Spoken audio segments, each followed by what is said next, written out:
പഞ്ചാബ് ഹരിയാന അതിർത്തിയായ ശംഭുവിൽ കർഷക മാർച്ചിൽ സംഘർഷം.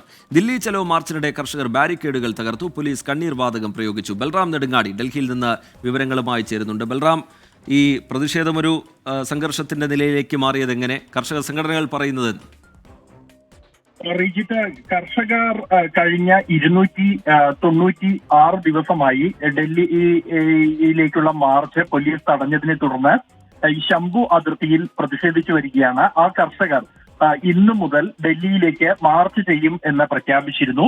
ഡൽഹി ചലോ മാർച്ചിൽ 101 കർഷകർ പങ്കെടുക്കുന്ന ഒരു ജാഥയായിരിക്കും ഡൽഹിയിലേക്ക് നീങ്ങുക എന്നും മറ്റ് ട്രാക്ടറുകളോ മറ്റോ ഉണ്ടാകില്ല, കാൽനടയായി മാത്രമായിരിക്കും തങ്ങൾ മുന്നോട്ട് നീങ്ങുക എന്നും അറിയിച്ചിരുന്നതാണ്. എന്നാൽ പോലീസ് ഈ മാർച്ചിന് അനുമതി നിഷേധിച്ചിരുന്നു. ഇത് അവഗണിച്ചുകൊണ്ട് തന്നെ ഇന്ന് അല്പസമയം മുമ്പാണ് കർഷകരുടെ മാർച്ച് ശംഭു അതിർത്തിയിൽ നിന്നും മുന്നോട്ട് നീങ്ങിയത്. ഈ ജാഥ ഏതാനും മീറ്ററുകൾ മാത്രം മുന്നിലെത്തിയപ്പോൾ തന്നെ പോലീസ് ബാരിക്കേഡുകൾ ഉപയോഗിച്ച് തടയുകയായിരുന്നു. നേരത്തെ തന്നെ 13 നിര ബാരിക്കേഡുകൾ പോലീസ് ഈ കർഷകരെ തടയാനായി ഈ മേഖലയിൽ നിരത്തിയിരുന്നു. കോൺക്രീറ്റിന്റെ സ്ഥിരമായ നിർമ്മിതികൾ ഉൾപ്പെടെയുള്ള ഈ കർഷകരെ തടയാനായി ഉപയോഗിച്ചിരുന്നു. അതിന് പുറമെ കൂടുതൽ ബാരിക്കേഡുകൾ അവിടെ നിരത്തിക്കൊണ്ടാണ് പോലീസ് കർഷകരെ തടഞ്ഞത്. കർഷകർ ഈ ബാരിക്കേഡുകൾ മറികടന്ന് മുന്നോട്ടു പോകാൻ ശ്രമിച്ചതോടുകൂടിയാണ് ഈ പ്രതിഷേധം സംഘർഷത്തിൽ കലാശിച്ചത്. തുടർന്ന് പോലീസ് കണ്ണീർ വാതക ഗ്രനേഡുകൾ കർഷകർക്ക് നേരെ പ്രയോഗിച്ചു. പലർക്കും ഇതിൽ പരിക്കേറ്റിട്ടുണ്ട് എന്നുള്ളതാണ് നിലവിൽ ലഭ്യമാകുന്ന വിവരം.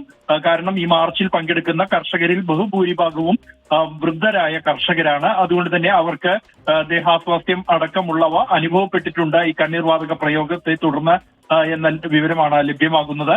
അതേസമയം ഈ കർഷകരെ തടയുന്നതിനായി ഈ മേഖലയിലെല്ലാം തന്നെ കടുത്ത സുരക്ഷാ ക്രമീകരണങ്ങൾ ഒരുക്കിയിട്ടുണ്ട്. മേഖലയിൽ ഇന്റർനെറ്റ് ആവശ്യങ്ങൾ അംഗീകരിക്കും വരെ പിന്നോട്ടില്ല എന്ന നിലപാട് കർഷകർ നേരത്തെ തന്നെ സ്വീകരിച്ചിട്ടുള്ളതാണ്.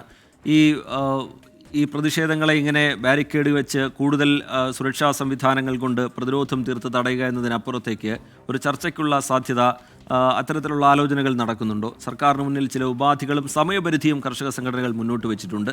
ഉത്തർപ്രദേശ് ചീഫ് സെക്രട്ടറിയൊക്കെ ചർച്ച നടത്താൻ പോകുന്നു എന്ന തരത്തിലുള്ള വിവരങ്ങളൊക്കെ അതിനിടയിൽ വരുന്നുണ്ടായിരുന്നു. ഇങ്ങനെ ഒരു ചർച്ചയ്ക്കുള്ള സാധ്യത തെളിയുന്ന അന്തരീക്ഷമുണ്ടോ ബൽറാം?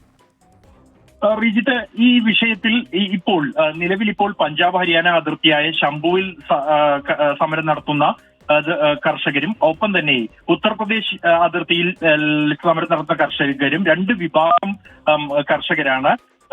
SKM തന്നെ പിളർന്നിരുന്നു. അതിലൊരു വിഭാഗമാണ് ഈ നോൺ പൊളിറ്റിക്കൽ വിഭാഗമാണ് ഹരിയാന പഞ്ചാബ് അതിർത്തിയായ ശംഭുവിലെ സമരത്തിന് നേതൃത്വം നൽകുന്നത്.